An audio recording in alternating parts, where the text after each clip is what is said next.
Joining us on the hotline, Adam Schefter. What's going on, Shefty? Guys, how'd the Death Wish coffee commercial work out? We got to watch it here. It got a standing ovation, and SportsIllustrated.com ranked it its #1 commercial. Is that right? Wow, Yeah. I got to see it. You haven't seen it yet? No, I was at the game, so I'm not seeing commercials during the game. Shefty, what are you hearing about Cam Newton with walking off the stage, everybody getting upset with him? Well, what happened was he was going through his post-game press conference, and I was not far by at that point, and it was a situation where at that moment you could hear Chris Harris, the Broncos cornerback, talking about their game plan, or they shut him down, or they got to him. And here's a guy who just experienced the most difficult loss of his life professionally. He's got to answer all these questions that are rather mundane, and he's just annoyed. And as he's speaking, you can hear the Broncos cornerback, Chris Harris, talking about how they stopped Cam Newton and they shut him down and they knew they could do this, they could do that. And I just think after a while he had enough. Now, that doesn't excuse the way he behaved. He did the same thing on Thursday. And you have to learn that when you're in front of the world's media at that point in time, it's your job to just put on your best face for 10 minutes, not even. Get through it, get it done. And he has to recognize that and be better at that if and when they're in that situation again. He did not handle it the right way. But I understand why he did what he did. Adam, that's the biggest takeaway from after the game. What's your biggest takeaway from on the field during the game?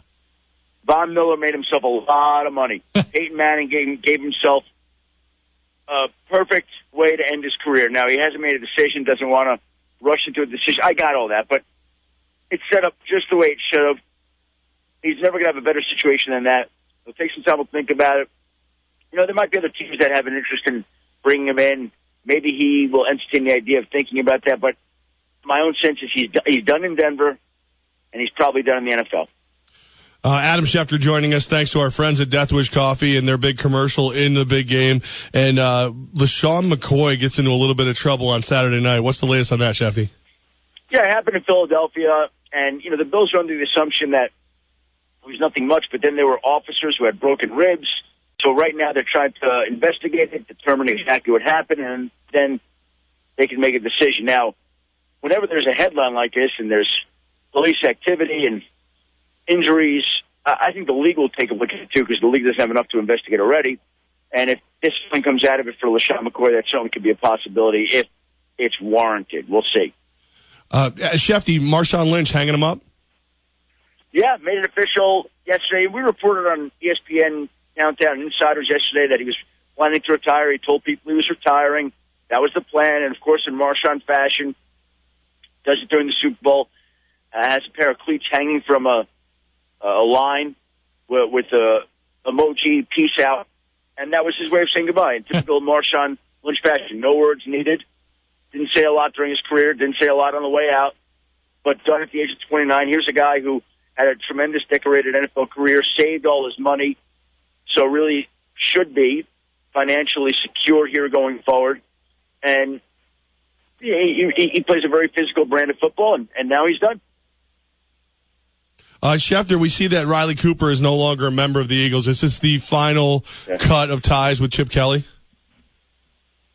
That was my interpretation when I saw it. I think it's a case where basically that was a move keeping Riley Cooper that was not overly popular with the Philadelphia Eagles at the time they did. And Chip Kelly would have done himself a big favor if he released him after the incident at the concert where Riley Cooper was heard using a racial epithet. So now they went ahead, new regime. You know, listen, it's not as if he lit it up. He made some plays, but he wasn't a difference maker for them. And if you don't have a difference maker and there's an issue in the locker room at all, you're probably better off going a different way, and that's exactly what they decided to do. So the Broncos have, you said Von Miller made himself a lot of money. They're looking like they may franchise tag him, which would mean Brock Osweiler might be able to test the free agent market. How do they bring both guys back? Well, let's be very clear. Von Miller will not make it to market. So either he will be franchised or he'll have a long-term deal, one or the other. That's it. Like, they'll never let him get to market. And then Brock Osweiler is a guy where I think Denver's probably going to be willing to pay him as much, if not more, than anybody. So I think they're confident they keep him. I think the real question and issue becomes Malik Jackson, who was tremendous on the defensive line, number 97 last night. There are a lot of defenses around the league in Jacksonville, Tennessee, others. They would love to add a player like him, probably pay him $10, $11, $12 million a year. And the issue and challenge for Denver will be whether it wants to keep Malik Jackson, and we'll see how that works out. To me, Von Miller's not going anywhere. I believe at this point, the day after the Super Bowl, that Denver's going to make every effort to get Brock Osweiler signed. I think they work out a deal. I think the real intrigue and mystery and drama surrounds Malik Jackson. ESPN NFL insider Adam Schefter joins us thanks to our friends at Death Wish Coffee. Shefty, we can't go a conversation without asking if there's any news on Johnny Manziel. Well, I just landed in New York, so unless he got arrested again today, I don't know of anything. We just have to ask. It's like because you don't. It's like the sign in most like warehouses: 0 days without an incident. Like I just feel like we have to just always check and see if there's a Manziel incident. Yeah, well, I think that he's got some real issues here, and you really hope that the guy gets some help. And a lot of people volunteering to help him out. We'll see whether he takes him up on it, but he's got some things he's really got to get straightened out in his life. When you hear the language his father used to the Dallas Morning News, fearing for his son's life, you really hope that he gets the help he needs and that he turns out to be okay. What's your thoughts on this year's Hall of Fame class? Terrell Owens doesn't get in. He was right next to us at Radio Row. Should he have gotten in? No, you get in when you get in. And the one thing I didn't like about this class was, Ken Stabler finally makes it in, and he deserved to be in. But he deserved to be in a long ago. Why did they wait until after he was gone so that he couldn't live to see that honor? That makes me upset. It bothers me, actually. And what changed between the end of Ken Stabler's career and now that he just gets in? That's something that everybody should get to enjoy while they're on this earth, and unfortunately that wasn't the case for Ken Stabler. Adam Schefter, thanks to Death Wish Coffee, joins us. Shefty, enjoy. How much downtime do you actually get from now until draft time? The next couple of weeks will be slow, and then we have the combine in 2 weeks, so you got to get ready for that a little bit in Indianapolis, and then you come back from the combine and it's free agency, and the owners' meetings, and then the draft. So, that word downtime that you use, I don't really know what that means very well, but downtime typically happens after the draft in May. That is why you're the best, and we really appreciate your time each and every week, Shefty. All right, guys, I appreciate having me. Have a great season, and we'll be in touch. Absolutely. Have a great one. Thanks. Bye-bye.